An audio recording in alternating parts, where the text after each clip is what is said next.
గెలిపించే విషయం ఏంటంటే గ్రామ పంచాయతీ కోసం నిరాహార దీక్ష చేస్తే ఒక్కరు కూడా రారు. గ్రామ పంచాయతీ భవనం కోసం సైకిల్ యాత్ర చేస్తే కలెక్టర్ ఆఫీస్కి పోతే ఒక్కరు రారు. కానీ మనం మాత్రం సర్పంచ్ సీటు కావాలి, గ్రామ పంచాయతీ భవనంలో పోవాలి. ఇవాళ గ్రామ పంచాయతీ భవనం ఎక్కడ ఉంది అంటే మహిళా అక్క చెల్లెళ్ళ మహిళా సంఘాల సంబంధించిన వెంకట కళావతి కమ్యూనిటీ హాల్, అది మహిళా సంఘాలది. ఆ మహిళా సంఘాల ఆఫీసులు ఉండాలి. గ్రామ పంచాయతీని విమలెత్తాలి, వేరే కాడి మారవాలి. అసలు చెట్టు కింద పెట్టుకోవాలి. నాయకులు కొట్లాడి గ్రామ పంచాయతీ కట్టించుకుని అళ్ళ పెట్టుకోవాలి. గ్రామ పంచాయతీ భవనం వద్ద కానీ సీటు కావాలి. అందుకోసమే ఒకసారి నేను కొత్త వ్యక్తిని ప్రజలకు సేవ చేయడానికి వస్తున్నా.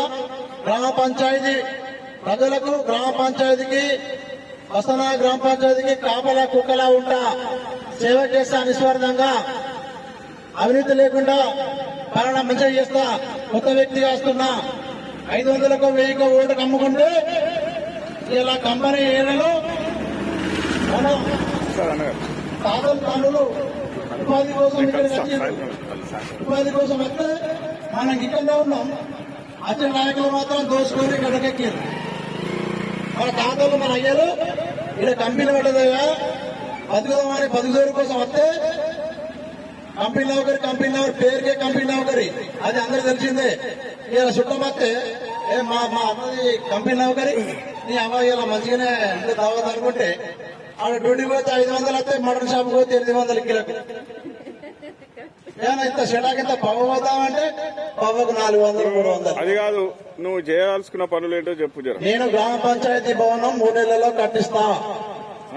ప్రతి సంవత్సరానికి వసంత్ నగర్ లో ఐటీఐ చదువుకున్న బీటెక్ గానీ డిగ్రీ గానీ చదువుకున్న వాళ్లకు మినిమం 20 మందికి అప్రెంటిస్షిప్ ఇప్పిస్తా.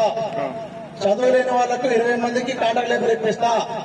మహిళా సంఘాలకు 1 సంవత్సరాల మినిమం 30 మందికి కంపెనీలో ఉపాధి అవకాశాలు కల్పించాలని, మహిళా సంఘాలకు ఏదైనా ఇండస్ట్రీగా ఉపాధి ఏ విధంగా ఒక ఏదైనా తేనెటీగల తయారు, విస్తీర్ తయారు, ఇస్తానగల తయారు, ఏదైనా ఇండస్ట్రీలు చిన్న చిన్నవి పట్టుకొచ్చి వాటి కోసం కృషి చేస్తా. ముఖ్యంగా మనం ఈ కంపెనీ తోటి దుమ్ముకు చచ్చిపోతున్నాం. ఆ దుమ్ము వాడి నీళ్లు కలుషితం అయ్యి ఆ వాటర్ తాగి కిడ్నీలు మొదలవుతాయి. మన ప్రాంతంలో ఎందరు చనిపోయినారో మీ అందరికీ తెలుసు. ఆ దుమ్ము విషయంలో మాట్లాడి డస్ట్ అలవెన్స్ కింద ఒక నెలకు ఒక్క గడపకు 3000 రూపాయలు డస్ట్ అలవెన్స్ కింద ఇప్పిస్తా. అంటే ఒక రోజు కింద పడుతుంది 100 రూపాయలు. బండి బయట పెడితే దుమ్ము, కారు దుమ్ము, దుకాణం అంతా దుమ్ము. తినే ఆహారం దుమ్ము అయితే మన కిడ్నీలు ఖరాబ్ అయితే దవాఖానకు పోతే లక్షలు అవుతాయి. ఇవాళ మనుషులు ఎట్లా ఉంటానో ఒక్కొక్కరు పక్క చెల్లిపోయి ఈ దుమ్ము వల్ల కిడ్నీల బాధతోటి ఎందుకు చనిపోయినో ఒకసారి మీరు పరిశీలన చేయాలి. మన బసనా రెవెన్యూ ఎంత ఉంది? ఇప్పుడు ఉమ్మడి పలకొడుతున్నప్పుడు రెవెన్యూ స్థలం ఎంత ఉండే, మరి ఏమైంది? గత నాయకులు ఏం చేసిండ్రు? ఓ పక్క తెలంగాణ పక్క ఓలుపట చేసుకున్నారు, ఓ పక్క ఇక్కడ కృష్ణనగర్ పక్క ఓలుపట చేసుకున్నారు, మధ్యలో గ్రామ పంచాయతీ ఓలుపట చేసుకున్నారు. మరి నాయకులు ఏం మీకిరయ్యా అని అడుగుతానా?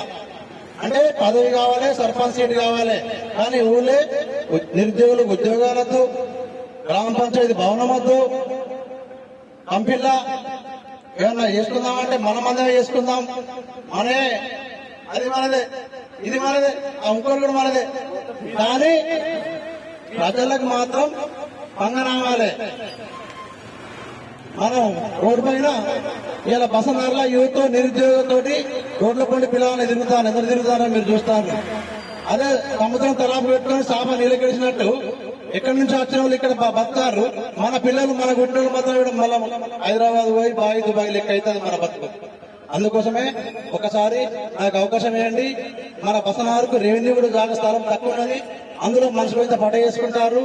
రాబోయే రోజులు బాగా కష్టంగా ఉంటాయి. నాయకులను మంచిగా ఎన్నుకోవాలి. అది ఎవరైనా పర్వాలేదు. ఇంకా ముఖ్యంగా అంతకుముందు ఉమ్మడి పాలకుడుతుండే, అరే మన ఊరుడు కావాలి, మన రత్నగర్ కావాలి, మల్లయ్య కావాలి, పల్లెయ్య కావాలి, ముట్లయినాం. ఇప్పుడు మన గ్రామ పంచాయతీ బస్సులో సపరేట్ అయింది కదా. అలాంటప్పుడు మనమే అందరం కూకొని ఒక ఏకగ్రహంగా చేసుకుందాం.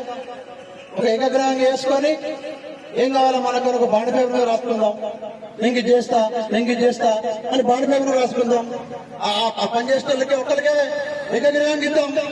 ఇప్పుడు మేము ఉదాహరణకు 10 మంది పోటీ చేస్తాం, 10 మంది పోటీ చేస్తాం. సరే ఇప్పుడు 6 పోటీకి వస్తున్నాం. 6 మనిషికి 10 లక్షలు ఖర్చు పెట్టిన 60 లక్షలు. ఇదే 60 లక్షలు పెడితే ఊళ్ళో ఎంత డెవలప్ చేయొచ్చు? ఇవాళ బొడ్రాయి కూడా లేదు మనకు, బొడ్రాయి కూడా లేదు. వాళ్ళ మనకు ఎప్పుడు సిగ్గుపోతుంది వస్తున్నారు. అంత దుర్భరమైన ఆలోచించాలి. ఇలా 12 వార్డులు, ఒక వార్డుకు మినిమం 4 పోటీ చేస్తారు. ఒక వార్డు నెంబర్ మినిమం 1 లక్ష ఖర్చు పెట్టినా కానీ ఒక వార్డుకు 4 లక్షలు, 12 45 లక్షలు, 50 లక్షలు. మేము 6 ఒక 60 లక్షలు. మనిషి 10 లక్షలు పెట్టినా కానీ 60 లక్షలు. అవి 50, ఇవి 60, 1,10 లక్షలు. ఈ 1,10 లక్షలు మేమందరం స్వార్థంగా పెట్టుకొని ఊరికి సేవ చేస్తే ఊరు కలకలలాడుతుంది. కానీ అది వద్దు. నేనేమొద్దు, నా జైలేమొద్దు, ప్రజలు వద్దు, ఈ పాలన ఉంది. అందుకోసమే నాకు ఒకసారి అవకాశం ఇవ్వండి. నా తడాకేందో పని చేస్తూ ఇస్తా. ఒకవేళ అవకాశం ఇవ్వకుండా చూస్తా, కానీ కష్టం అవుతుంది. మొన్న నేను గ్రామ పంచాయతీ కోసం కొట్లాడితే నాకు సపోర్ట్ కుండా సపోర్ట్ లేదని తేడా ఉంటది.